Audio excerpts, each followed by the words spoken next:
Reared on the hills of New South Wales, could Brexit mean these cattle one day find a way into the British market? Selby Green grew up on this farm and remembers when Australia sold 80% of its beef to the UK. That all changed when Britain joined the EU. Brexit brings a welcome opportunity.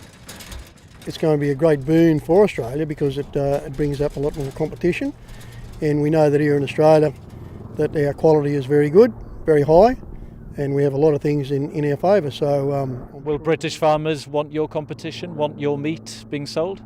I think we're pretty confident they will because we know of the quality. Britain already has a taste for Australian wine. It's one of the biggest exports. But Brexit has so far brought a bit of a hangover. Bruce Tyrrell's winery usually sells 100,000 bottles a year to the UK, but the price depends on the exchange rate. After June's referendum, the pound slumped, the Australian dollar rose.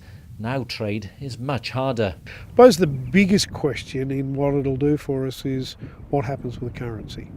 Brexit hasn't been all good for you so far. Oh God, no, because basically the currency's gone down by 20%.